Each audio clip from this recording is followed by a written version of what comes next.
Hey. Oh man. Ooh. It's the rain is making it muggy. Rain down on me. It's too damn. It's too soon in the episode to start hitting with the vocals. I know. I'm sorry. Glory. Y'all don't know these vocals is. What you know about this? I'm warm right now. Shit, you know. You want to know the trivia for this week? Yeah. There is no trivia this week. Because I have one better for you all. Okay. We have a dope interview. Oh. Yeah. Okay. With a very important figure here in Chicago food history. Yes. And we're gonna play that for you in place of our trivia because he's got a very dope story to tell. So I'm excited for you all to hear that. But let's get started with the episode, y'all. 77 Flavors of Chicago right now.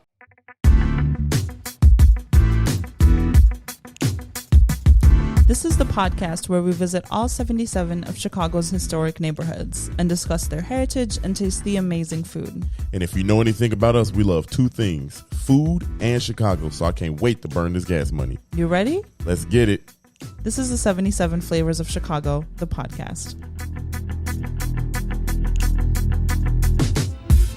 Yay. Hey. I mean, hey.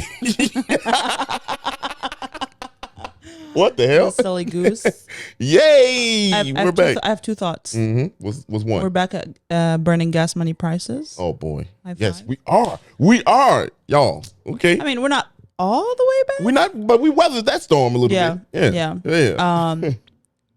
Damn, I had a second thing. And shit, the first one was. I was gonna say. I feel like I'm an iced coffee girly. Okay, I love iced coffee. Yeah. Pump that into my veins. Okay. But I feel like the placebo doesn't hit as well as regular with coffee. iced coffee as hot coffee. When I smell the hot coffee, I'm like, I'm awake. Yeah. Immediately, my brain's like, you got this. You're right about that because, like, I take, I drink coffee just for the headache. Yeah. You know what I'm saying? Which most people do. Right? Just to wake up, right? I don't know if the headache. Okay, maybe that's just the me thing. No. It's definitely a thing. Caffeine does help with headaches. Yeah. If you do have a slight headache and you haven't had coffee, drink a little bit of coffee. It helps with that. Hangovers too. Yeah, my mom takes like cups of Turkish coffee when she hates that I call it Turkish coffee. What is Arabic coffee? Oh, Arabic. Okay. I'm about to. She's like, it's not Turkish. I'm like, I don't. Your mom was like serving that up when she was here. Man. She loves that shit. Yeah, she does. We all do. It was good. And that you'll see. It's good. It's good. But I take the coffee, and you're right. Hot coffee just is different in terms of the placebo. Yeah, and I didn't even drink hot coffee before you. Yeah, that was one of your red flags that we had. No, that's not a red flag, y'all. There's a lot of people that paint over real quick. There's a lot of people that don't drink coffee. Nope. I don't. They all got red flags. What do you mean? It's not a defense. Man, I put so much sugar and cream in there, it'd be ice cream. That's true. It's like that shit. Chocolate milk. Yeah, right. I be drinking chocolate milk. Nah, I can't drink chocolate milk. Chocolate milk. Really? Boy. Chocolate milk. Tear your boy up. I mean, same. But also, I haven't had chocolate milk in maybe like 2 decades, but it's different. I don't know. But coffee. Chocolate milk is literally that's probably the first thing that I discovered. Maybe my body doesn't digest lactose that well. Yeah, because that shit just runs through you. Literally. Oh, okay. Chocolate milk is where it's at. Sorry for talking talking shit. I hope you're listening to this early Monday morning while you're making your coffee. Hey, look, every time we go on these tangents, I just be thankful that y'all still rock with us. How good would it be if someone is listening to this right now while they're making their coffee? Yeah, or drinking their and then coffee? they put it down. They'd be like, you know what? This is not for me today. I don't even need this. It's not for me. Thank y'all for listening to the best podcast. Hey, the best. The best. Hey, shout out to our Canadian listeners, man. Y'all, we done popped up on the charts in Canada. And not just any place in the charts. Yeah, we up there. We're top 50. Yeah. Okay. In Canada. Okay. Canada. Top 40. Oh, top 40 in Canada. Shit. So thank you to all our Canadian listeners who's wondering about why Chicago is the best city in the world. Greatest city in the world. Yeah, in case y'all want to know, this is why. We are why. Nah, just playing. For real. But yeah, thank y'all. So your week, how was it? It was good. Yeah. I can't remember what y'all. I know if you follow our Instagram, man, y'all know our week. I'll tell you this. I'll tell you this. I got so confused this week. I didn't know what day was what. Yeah. At one point, I was just like, I'm just doing it. Yeah. You know what I'm saying? We had like 3 days of like 3-hour meetings in a row. Right. It just I didn't know And then what the fuck was going on. Also like other meetings. Yeah. Right. You know what I'm saying? So just a bit much. Yeah. If you ask me. I'll tell you this. I like the weather change though. The weather, it's a little cooler. Here's the thing. If you're one of those people that says summer is over, I can't fucking stand you. You know why? Because my birthday is next week, okay? And my birthday is during the summer. I refuse. No, your birthday is this week. Yeah, this week. Whatever. In a few days. I've always considered my birthday to be a summer birthday. So don't take that shit away from me. Yeah. It is still summer. Fully summer too. Fully summer. Yeah, fully summer. All right. Don't do me. Okay. We're not about that. All right. She said, let the summer baby shine. Yeah. You know? I don't want to hear what are you, Leo, Libra? What is Libra? I don't know what the hell. Leo, y'all know how I feel about these damn signs. Yeah, too emotional because like Cancer. That's how you feel. Wow. Hey, all y'all Leos can kiss my. No, I'm just playing. No, I'm just playing. I'm just playing. Wow. I'm just playing, y'all Leos. There's a sign you don't wanna. Ain't nobody afraid of no damn Leos. Okay. All right, cut this camera. Leos, ain't nobody afraid of y'all. Rawr, y'all ass. You're literally like. I love it. I love it. The thing is what you're saying is like literally not going in my brain. Like I'm not even hearing it. That's how irrelevant it is right now. Okay, Leos. If there's one sign that you don't want to scratch their ego. Y'all act like y'all the beehive or something. And the beehive ain't shit. Oh my God. All right, let's move on. Let's move on from this conversation. What's wrong with you today? You had some. I chose a lot of violent. Yeah. Is it because you can't have chocolate milk? Wow. Or root beer? Don't come in my stomach. Okay. Hey, root beer. You gonna tell the people about the root beer? Hold on. Y'all let me. That's TMI. That's Dario's root beer. Kryptonite. Root beer. If you want to see your boy bent over. Not in a fun way. I'll be sitting there like, ooh.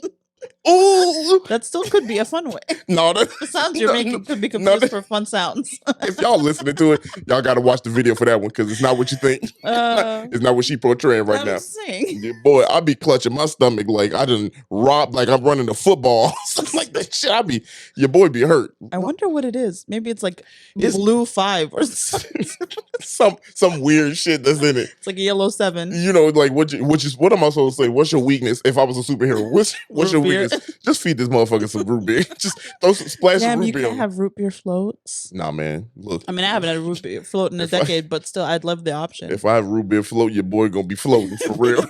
Dairy ice cream and root beer. Ooh. What are we, 15 minutes into this episode? Yeah, right. Yeah, listen. I don't even know at this point. 8. And okay. We are. Well, on that note, if you are enjoying this episode, follow us on Instagram, TikTok, Twitter, all of those places. 77 Flavors Shy. Yep. You're on your phone right now. Don't even lie to me. Don't play me. Okay? Right. Just go ahead. Why not? I mean, maybe somebody listening to this on the internet, on the computer. That's not not a thing. That's not a thing. Damn. Because if you're listening to this on your computer, are your headphones connected to your computer? Yeah, right. You tethered just out loud. You tethered. You tethered. You have a cord? No, you have a cord. Why are we doing this? I don't know. Why are we doing this right now? You started it. I did kick it off. Look. I hope I didn't wish nothing bad from Leos and Beehive. Okay. Anyway, hey, I told y'all about the trivia. Right? No trivia this week. And that's purposeful, purposely done. On purpose? On purpose. There it is. Purposeful. But Purposely. So we have an interview. We did an interview. I sat down and I spoke with the owner of Owl's Beef. Yeah, buddy. Yes. Chris. And he is a very cool dude. And he told us a very almost exclusive story about how Owl's Beef got started. Yep. And his publicist, his rep was like, she has never heard him tell this story. Yeah. So I think y'all about to get a 77 Flavors exclusive. It's a great story. Dude's a wild boy, and he's like 87. You can't call him a wild boy. Okay. All right. Y'all listen to this story and you be the judge. Chris with Owl's Beef right now. So I'm with Chris Pacelli, right? Yeah. Pacelli, the owner of Al's Beef. How you doing? Should I get stage fright now? Yeah, no. You've been on TV more than we anybody here in the city. Like you've been some everywhere. Let's talk about it. You've been on Chicago PD. This, that, and there. Yeah. Right. It's like the Italian words. Yeah. These, thems, and those. And that's how we gonna do it. That's where you've been at, right? Don't get too much information out, but you really do have a lot of accolades.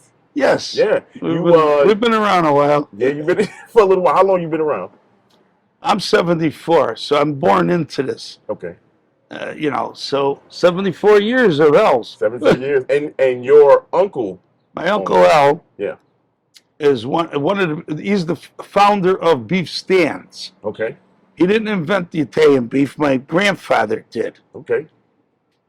My grandfather was a street peddler. Okay.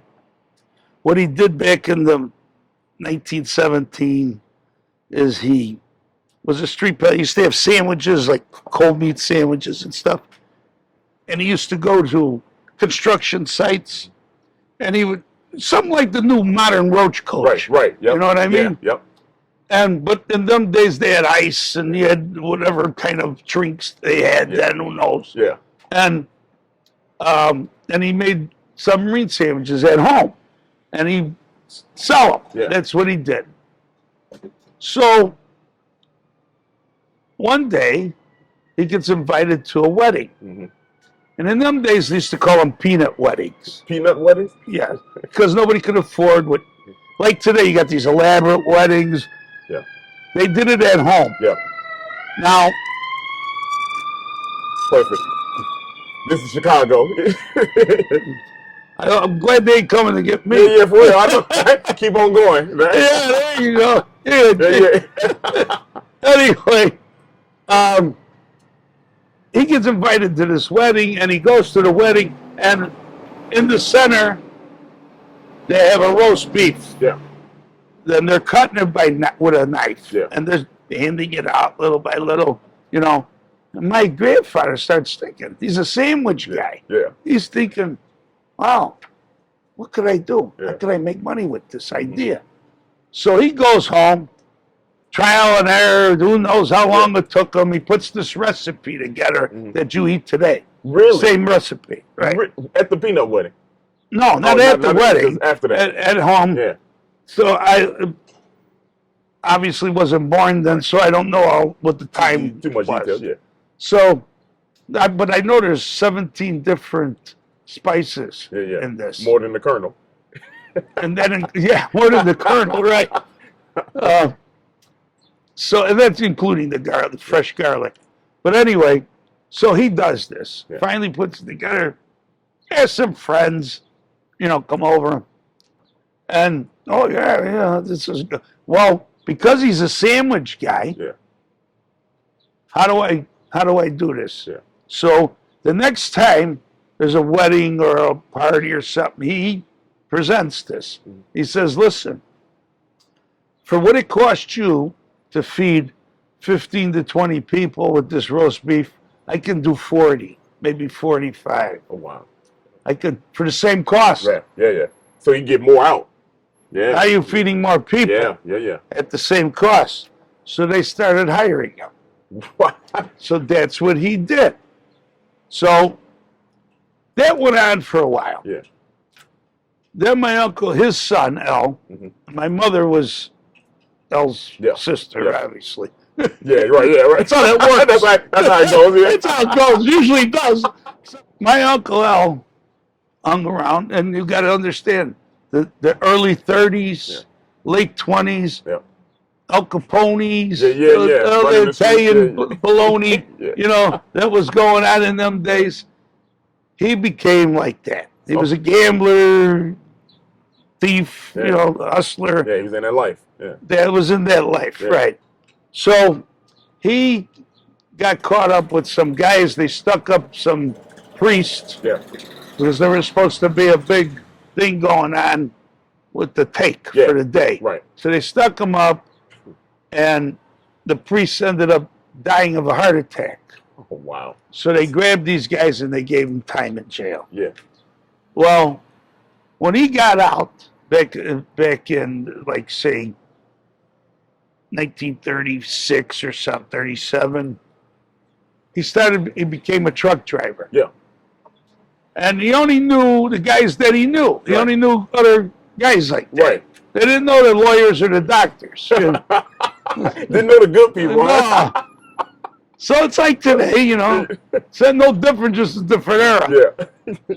So he started hanging with them, and then he gets involved with these bookies, guys that are making bets. Yeah. And they said, well, why don't we open up a joint? So my uncle came up with this idea. Why don't I open up a front? I'll open up a beef stand. So this started out as a front? As a front. Get out of here. Yes. So that's what you saw, them pictures of the old beef stand on the street. Inside was where the bookies were. Oh, wow. What? So my uncle, he still worked the truck, and they used to come, and they open up in the evening. Yeah. Him and my father and my mother. Yeah. They'd open up in the evening, and they'd sell beef sandwiches. Yeah. Anyway. Fans out here. I like The guy who does work from there. Okay. Anyway. This is your block. I can see it. Well, There's a front going on in there. yeah, there you go. We're out in front. Yeah, right. Yeah, we just don't tell what's going on. So that beef cook. Yeah. I've been back there, y'all. There's nothing but beef. No, don't beef on me. Yeah. I'm not. Hey, let me shut my mouth. So anyway, they used to work there. Yeah. And started becoming popular. Yeah. So my uncle, you know, he's going, what am I doing? Yeah. I'm taking a chance of going back to jail because he was on parole and stuff. Yeah. Why don't I get rid of these guys and I'll keep this going? Yeah. So, ignore.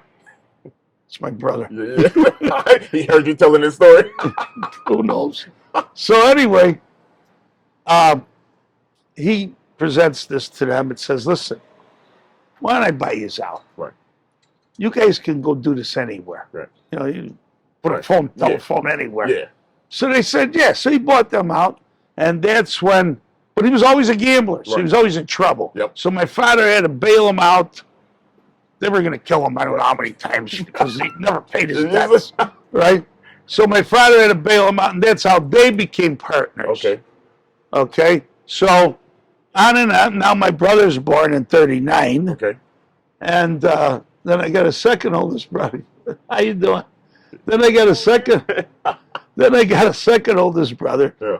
Well, his name was Doodles. He had a nickname. Dude. Yeah. Well, there was my uncle Al. His nickname was Baba. Yeah. So everybody in this neighborhood had nicknames. Yeah. Italian thing. Yeah. So anyway, as they grew, they started working, helping out. Yeah. And then I was born in 48. Mm-hmm. So then as I got older, so by the time we had to move from Laughlin and Harrison to where we're at right now, was about 1963. I was roughly about 15 years old. Okay. I was doing a lot of work here. Then when we had to move, my two brothers and my father came here. Yeah. I went with my uncle to another location, which was on Van Buren in Peoria. And I worked with him, and they worked here. And then about, the late 60s, early, say the 70s, my father was getting up in age, and I came in and took over for their day shift. Yeah. My brothers ran it at night. And then so on and so on. And then, y'all grew kind of quick then. Well, it started spreading fast. Well, what happened is in around, we had a lot of recognition. But not like you get today. Like one time I was recognized in the airline magazine. I think it was American Airlines. Oh, really? Oh, that's dope. Okay. 10 places to go in Chicago. Yeah. We were the only restaurant. Really? They mentioned like they mentioned like the what was it at the time? They didn't have Sears Tower. They didn't have the Sears Tower was made in 1970. Yeah. Oh, this was before that, yeah. Well, say it was. No, say the 70s, because they would mention the Sears Tower, Buckingham Fountain, places to go, sites. Yeah. So we were the only restaurant that they mentioned. Yeah. If you come, make sure you see L's Beef. Yeah. So that started getting recognition. Then we did some stuff for Marshall Fields back then. Mm-hmm. They used to call it Rally in the Alley. And we were part of that to serve people. Yeah. They used to do a show, fashion shows. Yeah, they did a lot. Yeah. They did a lot back then. So we were part of that. Then around 1980, 81, Chicago Magazine did they were doing, first they did the ribs. Yeah. Who had the best ribs. Yeah, that's a big moment. And Carson's won on that. Yeah. Then the second time they were going to do this was Italian Beef. Yeah, yeah. And we won that one. So that's when I changed the name from L's Beef to L's number 1 Italian Beef. Oh, so we won the award for that. And what year was that? About 1980, 81. I got to look on the wall inside it. That's pretty dope. That's really dope. So now every time you saw. So now that's what I said. Let's change the name. Yeah. We might as well capitalize on this. Right. So that's what we did. So from that point on, it was. But Italian Beef, the name, started taking off around the 60s. Yeah. It was.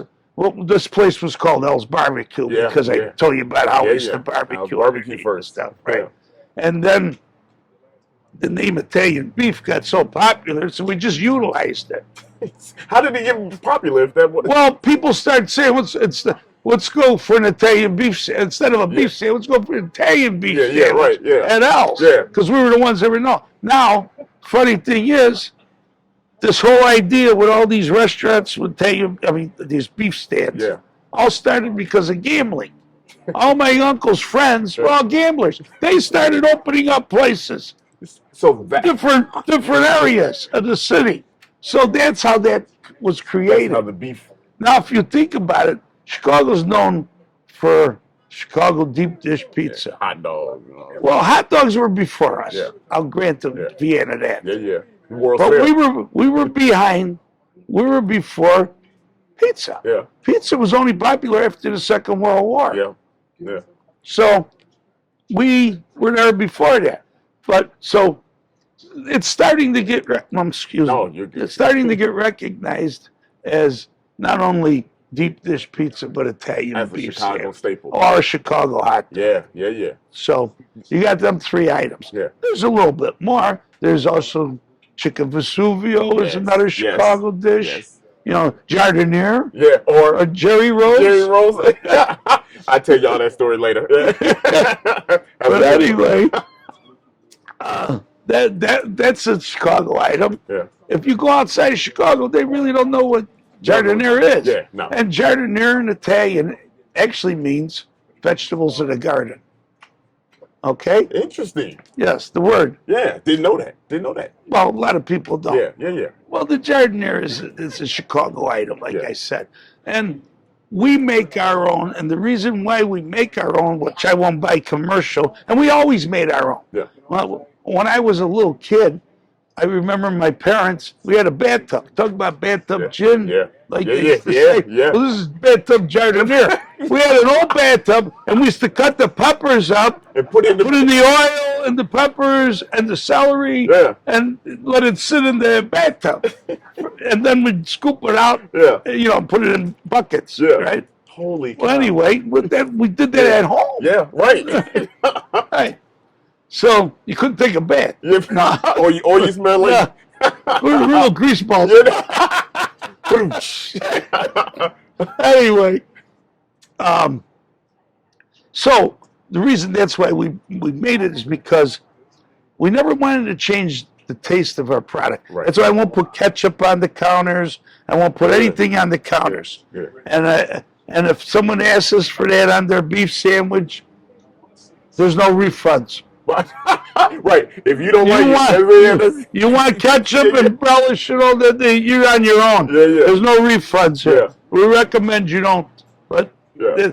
And the other reason why we won't do that is because I get people from all over the world come here, and they hear about this. And the moment they find out that it's different, right now you put ketchup on it. Yeah. And the guy says, "What's the big deal? Yeah. What did I get? What did I come here for?" Yeah. You know, like I had a guy from France one time sit. And I talked to all my customers. I just happened to thought he came from France, and he said to me, "You know, it's the first time I'm in Chicago, and I heard about this place, but I was skeptical." I said, "Why?" He said, "Because in Italy, all the beef is terrible." He told me. I said, "Well, you're in America. Yeah. Different grades." Yeah, that's true. But that's what he told me. Wow. Well, I told you. Wild boy. Mm-hmm. I told y'all. I stand corrected. I told y'all that. Look, I don't want to be indicted on nothing. I just report. It's after, what is that? Like after a certain amount of time, you can't be. Oh shit! I don't know. Go to jail anymore. I don't know the law. Like if you committed a crime 10 years ago. Yeah, right. It's over. It's outside that little window. Yeah, it's of done. Suiness. Yeah, you can't get them right at that point. Yeah. But it's great. Y'all look. So if you murdered someone 10 years ago, now is the time. You know, to you tell just somebody. It's just like a credit report. You got to wait 7 years. You know what I mean? that should drop off after a while. No, but thank you to Chris and Al's Beef. And thanks to Lori for hooking us up. Absolutely. Thank you, Lori, for Lori is low key one of our favorites. Plug. You know, yeah. We quickly become friends with her. But We're gatekeeping Lori. Yeah, we are gatekeeping. Y'all can't have Lori. This is no, but for real though, love it. And Al's Beef is one of the best beef sandwiches that you can get here in Chicago. Honestly, I love the combo. You know what I mean? But like to see how I just feel like the combo, like as people, I've never had it. Okay? I love combo. And I feel like as you're eating it, your arteries are going bloop bloop bloop, like they're just building blocks. Now to clog the art. Like you're eating a sausage and a bunch of beef. Why not? Here's the thing. I just said why not. Yeah. Here's the thing about Al's Beef, which is really cool. In kind of reiterate here, Al's Beef was Al's Barbecue at first. It was Al's Barbecue, and reason why they were called barbecue is because they still to this day use coals to cook the sausages. I even went back and I saw how they prepare the beef, and everything is in-house made. He won't sell it. I mean, I would assume that. Yeah, he wants like the best. Yes, absolutely. He wants. He won't sell the stuff because because he won't sell the jardiniere that he makes. Wow. Because what a gatekeeping queen. Well, no. It's he actually got a good point. I would too. Shit, I'd be like, no, dude, make your own little bum ass jardiniere. But that's basically what he's saying because he don't want to lose the integrity of what it takes. Because when you 100%. it ferments because you got to put the vinegar in there and. You can't, and also the process of like packaging and selling it's not gonna taste the same, right? And so that's, I mean, y'all, when you go to Al's Beef and you have Al's Beef, it's unique. It's unique experience. Yeah. You know what's funny is I knew about Al's Beef before I even moved here. That's how like well known it is. Amen. But if you've been a long time listener of this podcast, you know I don't like wet meat. That's what she said. It's just not my thing. Yeah, that's a red flag. That's a red ass flag. It's just like, here's the thing. Here's my thing. You get one of these. I feel like I'm eating. Maybe I haven't had Al's Beef. I don't think you have. Because like the only time that I've had Italian beef is either it was like a catered event.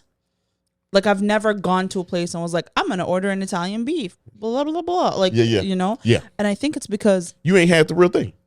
Probably not. You ain't had Chris, can I come back? Yeah, we have to come back so you can try. We gonna get Sara. If I had to do vegan, Sara got to do Italian beef. Damn, and I like it. Ugh. Oh, you will. And they have some of the best fries in Chicago. They've been awarded for it. Wow. So it's called Al's #1 Beef because they won. Wow. So they changed the name. Okay. And the fries, dude's been all over the place. Got a lot of fun things in store too. He was telling me it's not for me to say. I just know about it. So I just know about it. But y'all, tap in, man. If you mess with Owl's Beef, keep messing with Owl's Beef because it's really good. And he's a fun dude. He's a very fun dude. We got some more interviews to do on that block, so stay tuned for that one. Hey. But you ready to get started? I'm ready with what we do and how we do it.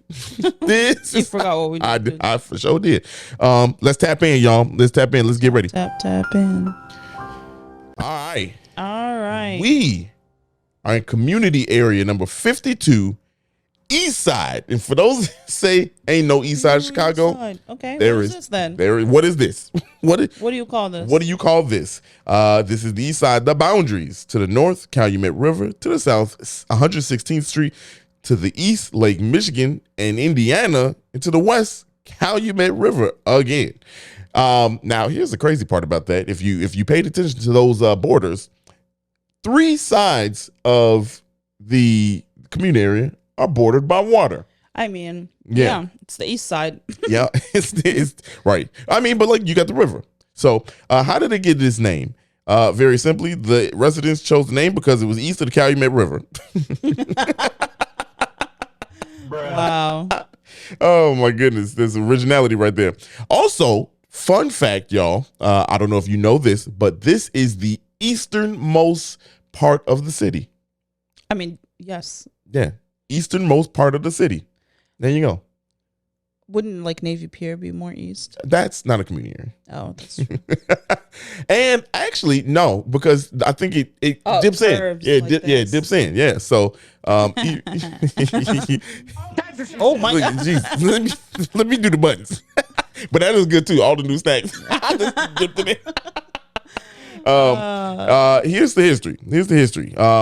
So this area was big with Native Americans. So Native Americans lived in this area and they lived off of the land, right? So they hunted and they fished. Reason why when you think about settlements, right? You settle close to where the water is, especially around those times, early 1800, early 19th century. 18th century, you know what I mean? Really, I'd say probably even before that, you know what I mean? Like, so, actually, definitely when before like that. Pangea split. Well, not that far back. Not that far back. And then the people stayed on the Americas. Yeah, on the Americas. So this was a good, just like all travel, in these times, by the water was a good place to start, a settlement and things like that. This was Potawatomi land. So, of course, Chicago was built off of that, right? Mm-hmm. And the Indian chief Ashcombe was the main, Potawatomian. Potawatomi, maybe. It's all right. It's all right. I bet you know nobody else know. I bet you know nobody else. Potawatomian. It was the main. He's the main. He's the main one, right? And after the Treaty of 1833, we touched on that early in the podcast, right? When we were talking about the treaty and how Chicago was formed, right? The Treaty of 1833. He left, and his daughter Toga sold the land east of the river, and east of the river is George Ewing. She sold it to George Ewing, and George Ewing has a street named off of him. Along that street. A long street. It's like the main street there. So if you are in the east side, that is why that street is named Ewing, because he was sold by directly to from the Potawatomians. Potawatomians. In 1838, a 15-foot stone marker was created at the state line boundary of Indiana, Illinois, if you forgot. You stupid. Yeah, and it was restored in 1988. Now, we went out to that again, that little statue, right? And it's been moved a couple times, but they're redoing it again. And by redoing it 2 weeks before we did, they repaved the area around it, and a local so happened to be out there riding the bikes, along the trail. Concerned citizen, and was asking me if I knew what you doing out here. Yeah. No, he was asking about the statue because he didn't know it was that old for one. Although it looks old as shit, you know what I'm saying. But he didn't know when I told him. I was like, "Yo, this is back." Not an archaeologist. Yeah. He was like, I was like, "Yo, it's back in 1838." He was like, "Oh, word." was like, yeah. And he was like, He did not say "oh word." He did. He was definitely very old and white, so he did not say, he did not say that. But he was like, "Do you know what they're doing?" And I said, "Shit, gee, I don't know." Do you know what they're doing? Yeah, right. I don't know. I don't live out here.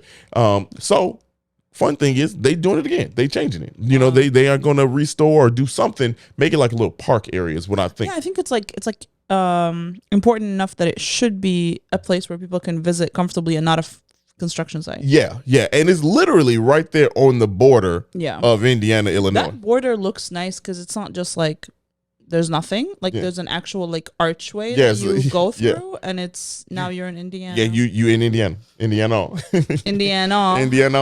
I'm so sorry if you're from Indiana. Like you're from. Actually, I'm really sorry if you were born there and had no choice. But if you chose to move to Indiana, you made a decision. You were like, "Oh, Cook County taxes are crazy," or some shit like that, like some dumb shit like that. You know what I mean? Chicago's crime violence. I'm scared. I'm gonna go next door. Indiana. I'm gonna go to Indiana, where everyone owns like 75 guns. They got sand dunes. They got sand dunes. Stop. I'm sorry. We really kind of ratchet this episode. I don't know why I don't like Indiana. I've never gone and was like, this is fun. Wow. Once have I been to Indiana, I was like, this is nice. Why do people come here more often? Like, man, I should start a life. No. Never. Hey, this is the most. I don't give a fuck. This be the episode we lose people. I don't care. Damn. As we already got these deals. Oh, come on, don't do that. Kidding. Okay, if you're from Indiana, I am sorry that you're from there. No, I'm just joking. I'm sorry that I'm just let it go. Shitting on your state. At this point, let it go. Roughly around the 1860s, Jane Pendergast. Not Pendergast. Pendergast was the first settler, right? Which he wasn't. We just said the Native American. Yeah.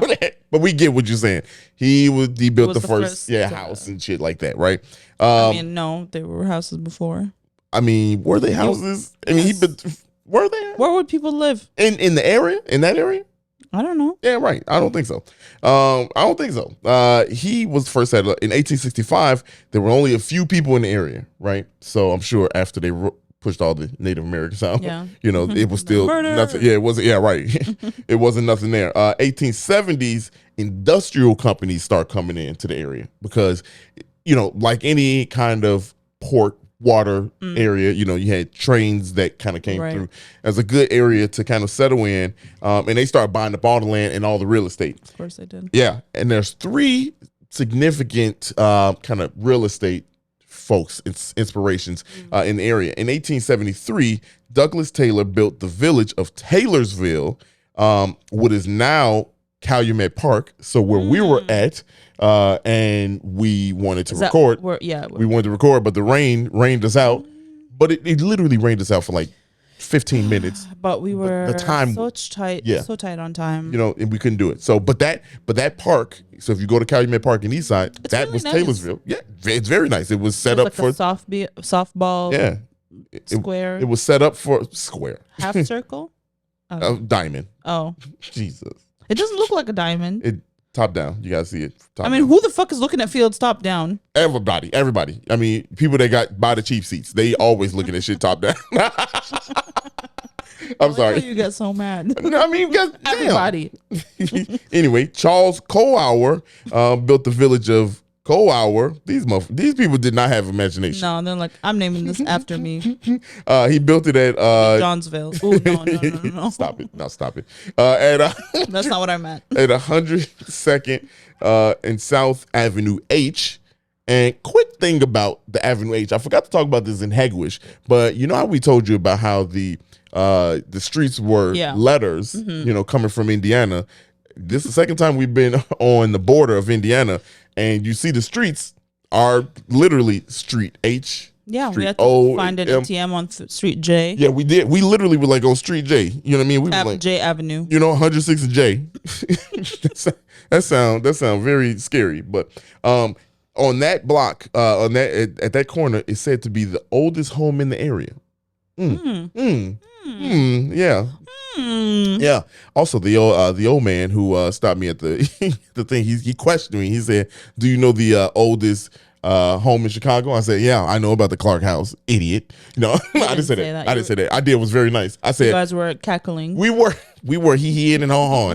But I told him, I was like, yes, I do know about the Clark House. I was like, but do you know that technically there's a house older that is in Chicago, but when it was annexed, it was built before it was annexed to Chicago. It was built in 1833. He was like, really? I was like, yeah. And it's the Seymour Crip house. You know what I mean? Not Crip house. I'm sorry. Your local historian, ladies and gentlemen. Stop it. Your boy, it is what it is. But it's up north. I know that much. Shit. Yeah, I mean, we've been to it. We've been to it, and you can go back and listen to it. Yeah. What episode was that? Franklin Park? Yeah. No. Yeah, was it? Maybe. I don't know. In the 1900s, a few decades later, Andrew Ringman and Frank Lewis developed the southern section of East Side, and there was a neighborhood around 107th Street named Goose Island. In the area, it was named Goose Town. So Goose Town, Coldwater, and Taylorsville, all of them made up what was considered East Side at the time, and then when it was annexed again, 1889 to Chicago, it was just East Side. But that's because everybody called it. So it's like they had different names for this part of town. You know what's No, go ahead. What were you I was gonna say because it's not the East Side. It's just a neighborhood called East Side. Yeah, it's just East Side. Yeah, just like there's no community area called West Side. No, it's just East Side. It's just on the West Side. On the West Side. But this is East Side is the name. Area. Yeah, East Side. But there is no actual East Side. No, it's not. The lake. Right. Late 1800s. This was populated by Germans, Croatians, Swedes, Slovakians, and Serbians. Pretty much like everywhere in Chicago. The area was great for steel and work plants. So a lot of folks worked out there. And we talked about this, Hegwish, we talked about this in South Deering. A lot of iron, a lot of steel work in there. Ford had a plant down there. A lot of agricultural stuff was built down there. Y'all remember. So that's what this area was good for, right? And everybody down there pretty much had a job there. And that helped out the community area. In something significant, and normally I don't, well, we do talk about like the big violence and the massacres and stuff like this. This was a big one. In 1937, the Memorial Day Massacre happened. And I'm sure a lot of people, if you're a Chicagoan, you probably know about this. You maybe not know in detail, but a refresher for those and something new for those that don't know. It was between the Steel Workers Organizing Committee, so the SWOC, against the Republic Steel Workers. And what it was there was a company, and I didn't write it down, but there was a company that kind of was big doing their own thing. They formed with the Republic Steel Workers, and basically the SWOC wanted to be unionized, right? They wanted unionization, right? And we know about how unions are a hot thing now. It's a new thing. Pullman, especially in that area, it's very close by. They started unions. So decades later, half a century later, they wanted, of course, their share. They wanted to be compensated for the work that they're doing. Well, it didn't go well. So the SWOC planned, a march to kind of fight for their rights and their workers' rights and things. So they marched to the Republic Steel Workers, and they were cut off by a gate, right? They were cut off by a gate, and police were there. And what happened was the police opened fire on the workers. Wow. Yeah, they opened fire on the workers, and they were just like peacefully marching. Yeah, and 50 people were shot. Damn. 100 were beaten with clubs, and they killed 10 people. So that's known as the Memorial Day Massacre. And of course, eventually, here's the sad part. The SWOC, they got their wish to become unionized, right? And they changed to the United Steel Workers of America. That's a big thing. In 1942 is when they kind of got what they were asking for. But unfortunate events, it's crazy how every part of town has something going on, Yeah. Something else that they had going on as we continue here, when we talk about the demographics, because this area, like I mentioned, was very white, right? But now it is predominantly Hispanic. And you can you can see it. I mean, it's pretty much a Hispanic town. It's almost it's not 50-50, but it's predominantly Hispanic, but still a lot of white out there. Yeah. Right. I didn't mention black, right? I didn't mention Right. blacks. That's because we are not out there, and this was one of the. We're out there, but we're not. You know what I mean? Like, we're not it's significant population. Yeah. And that's because this area was also a part of the race riots. So when blacks wanted to move into the area, they did what they did to most of the other communities. They kept black people out. This one, they just got violent. You know, they just said, "Hey, look, we just gonna fight." You know what I mean? And so that's what happened. Just like the other South and Southwest communities, they just joined in the race riots with, you know, the against the blacks. So that's why we're not out here. But this is very Hispanic and white. I would say it's definitely way more Hispanic than white nowadays. A lot of churches out there, kind of like all of Chicago, because like churches in Chicago are a form of this is where our people go. You know what I mean? Like, so that's kind of used. Whether that's good or bad, you know what I mean? Like, because it kind of helps with the segregation, but it also helps with people to kind of feel comfortable. Excuse me. Take a shot, y'all. Dario burped. Why do I say excuse me in the mic? I could just fake it out and just. No one would have heard. You know, in post I could edit that, but I don't do it because this is authentic podcast. Hey, hey. You know, yeah. But yeah. So anyway, that's the story of East Side. And y'all tell us what you think. What you think about the East Side? It's all right. I'm just joking. You said it's they don't have enough. They don't have enough ATMs, in my opinion. You know, they don't. Their beach looks really nice. Their parks. There's a lot of greenery. A lot of parks. Calumet. Park, yeah. It's really like. I mean, we just got our food, which we'll talk about in a second, and we just sat in the park and we ate, and it was like the lake is right there. It was really nice. Yeah, it was. And on that note. We are going to talk about, we're going to take a break and we're going to talk about the food. And it's my turn this time, y'all. Y'all, we'll be right back.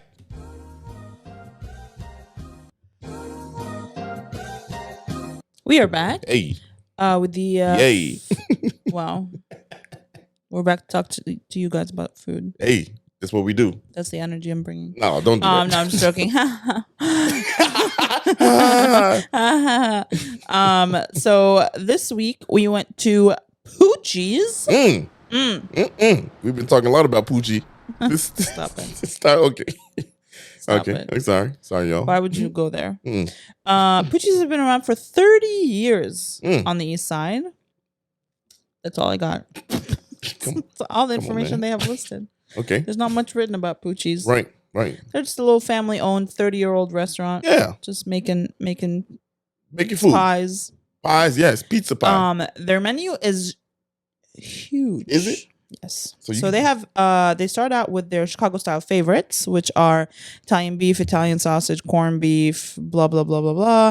Then you go into your sandwiches, which is a steak sandwich, a ribeye sandwich, a veal parmesan sandwich. Veal parmesan? Yeah, Vesuvio chicken sandwich. That's probably Then fire. we go into burgers. Okay, there's like, I don't know, 1, 2, 3, 4, 5, 6, it's 8 burgers. Then we go into chicken sandwiches. Then we hit the appetizers. Oh, that's a all long before menu of appetizers. And then you have your lunch to go. They got hot dogs. They got grilled cheese sandwiches, Polish sausage, turkey club. Just to mention a few. Then we got the pastas. Like a dozen pastas. Then they got the dinner specials. Okay. Another like 24 items. Jesus. Then they have the fried chicken by the bucket.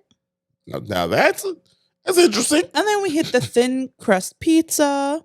Then you got the specialty pizza. Then you got the pan crust pizza. And then you got this like Chicago style deep dish pizza. So then you'll be sitting there like, God, dog, what do I want to eat? Hey, basically, y'all know how I feel about these menus. Yeah, I don't even need to say much. Right. So I'm pretentious. You just like the little small but mighty. And now, I like to know that your cook or chef or whatever you want to call it has mastered that dish. If they're making 75 dishes, I know damn well they don't know how to make every single one of them perfectly. Right. Now here's what, so to your point, this is, I'm about to prove your point with this one. Right. I think they have one person that makes pizzas, so their pizzas are good.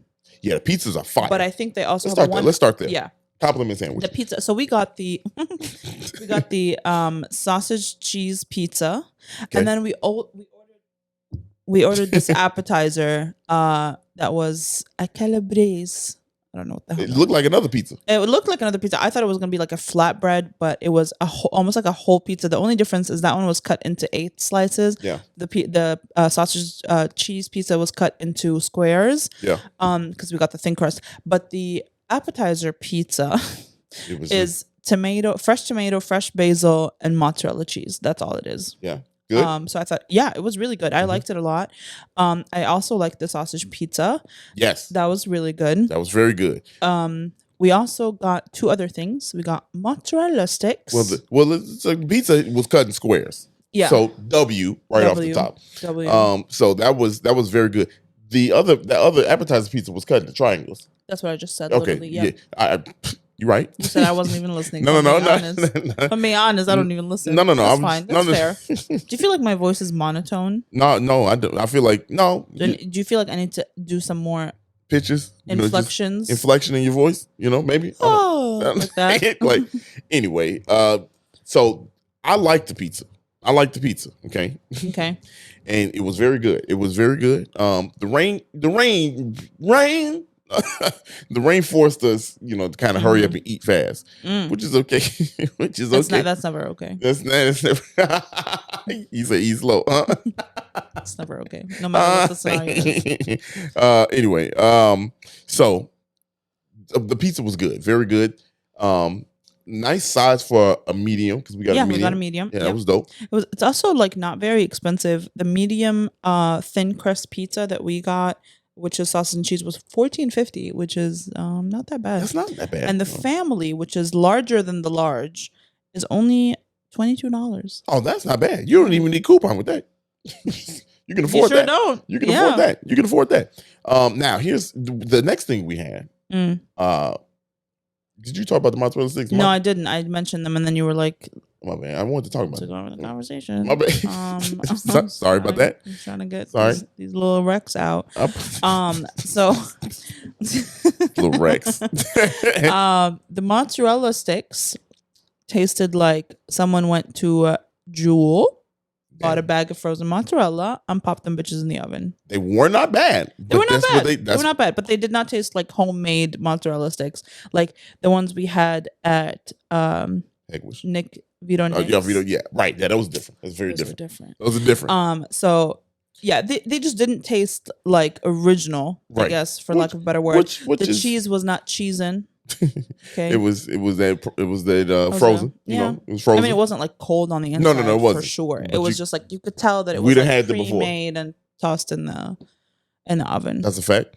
Now, then for entree, and Dario got the Italian beef combo. Now we've talked to the way master. You're not looking at the camera. I'm sorry. Really, you're trying to look him in the eye and say it. I can't do this to y'all, man. I can't do this to y'all. I don't want to look y'all in the eye. I'm gonna look you in the eye. We had Italian beef, Chris, on the podcast. You mean today. Al's beef? Al's beef, yes. Yeah, Chris from Al's beef. Yeah, you said Italian beef, Chris. Oh my, the master is what I'm trying to say. Yes. We've had him on here, and he does this. This is what he does. This is his family does it. You know what I'm saying? This disappointed me immensely. Yeah, it did because we had him on, and I feel almost like I did a disservice. Y'all, I took one bite of it.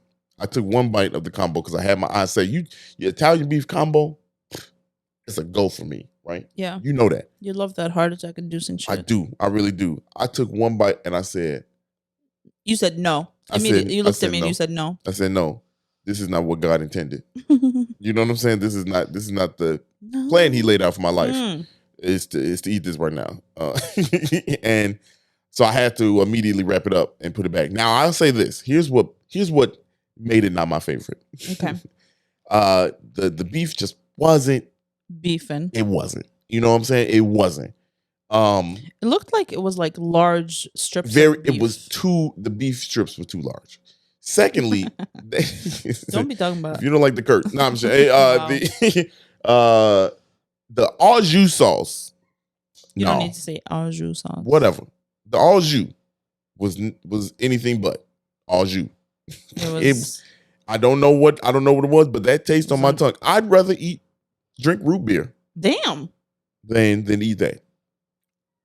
Now, what I will say is the Italian sausage portion of the combo was amazing. Really? That was good.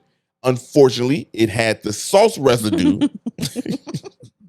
So I had to mentally get past that hurdle. Yeah. Okay.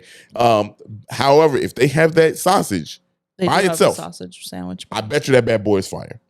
Just here's a quick fix for that Italian beef combo or Italian beef. They're like, up until this point, we didn't need to know. Yeah. We didn't know we needed to fix it. Well, I'll let you know. Take it off the menu. And that's an easy fix. You just have the Italian sausage. Or, slice the meat up thinner. I don't know. I don't want to make this because that's not what we're here for. We're not trying to, because I'm sure everything else on the menu is good. Actually, everything else we had was good. You know what I'm saying? But that just right there was disappointing. Did you order yours with gravy or tomato sauce? I don't know. Shit, I never. I mean, shit. Was it tomato sauce? I just say dip. That ain't no question for. No. The menu says tomato or gravy sauce. So yes. I'm asking you, was yours with tomato sauce or with gravy? There's the other issue with it. It's too many goddamn questions. Yeah. Oh, and I wanted sweet peppers on it. The sweet peppers came in a cup, and I had to manually. Oh, the terror. Manually. I had to put peppers on your sandwich. So that's my take on it. You're a man of luxury, aren't you? Not luxury. I'm a man. Like your sandwiches pre-peppered. I do. I really do. I do. Yeah. Ounce beef got me spoiled. You know what I'm saying? Mm-hmm. And ounce beef, you don't even need that shit on there. You know what I'm saying? Because ounce beef is made with love in a pure heart. No, it's I don't know. It's just it just wasn't for you. It wasn't for me. It wasn't for me, and I dragged that on that long. Yeah. But I did not like that. Italian beef was good. I mean, the sausage was good, but the pizza was fantastic. Yeah. I mean, it looks like it's very popular. It has great ratings. People are. I'm sure the hamburger's smacking. Yeah. I mean, the pizza's really good. I feel very good. It's called Restaurant and Pizzeria, so I would assume most people are ordering the pizza. Yes. So Italian beef is. I don't think Italian beef is their specialty. It's definitely not. Pizza's their specialty. Nothing to think about. Well, I was trying to dig us out of this. Pizza's their specialty, and they do that well. Very well. So go there for the pizza. Look at you wiggling your toes all on the camera. Put that shit down. The turmoil that I faced when you're such a Cancer. Not the turmoil. What am I trying to say here? Trials and tribulations. None of ordering the hurt, the agony. Wow. Because I had it, and he's not. He's okay. Okay, right. Look, here you go with this damn. I mean, you're acting like a Cancer. And Cancer, stand up. We the best sign in the world. That's hilarious. Anyway, it's hilarious that you would say that. Most people will call you toxic. Because I feel highly of myself. No. And my others. and my fellow Cancers. You know that people say that Cancer men are like not. They're like extremely toxic. Oh well, fuck them then. You know what I'm saying? Damn. Don't prove them right. What? How are we toxic? I mean, you're not toxic, right? So I represent all Cancer men. I represent the nation. The nation of Cancers. Wow. Wow. Y'all stand up, claws up, baby. Claws up. What is this? I don't know what's going on. What is going on? This is the second week in a row we don't win on a tangent because the food been so mid. We need to get back on the street. And honestly, this wasn't all bad. It wasn't all bad. You just made a choice. I did. I'm done talking. Again. Second week in a row. I'm done. All right. Well, on that note, I'm over it. If you enjoyed this episode, please send it to someone you like. If you did not enjoy it and you feel like we could do better, don't let us know. We'll just try better next time. Right. We'll just figure it out. Yeah, we'll figure it out. We got it from here. Thank you for the unsolicited advice. I said that if you didn't like it, right? Damn. If you don't like it. But, follow us. Keep supporting. Sorry if you're from Indiana. Oh, and we love you if you're from Canada. Oh, yeah. 8? You say 8? Yeah, that's what they say. That's how they talk.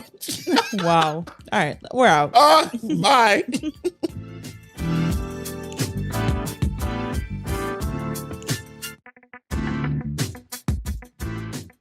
Hey, thanks for listening to this episode of 77 Flavors of Chicago. We hope you enjoyed it. If you can, please like, rate, and subscribe to us on all streaming platforms where you listen to podcasts. And we hope you listen soon. We'll catch you back next Monday with a new episode. Bye.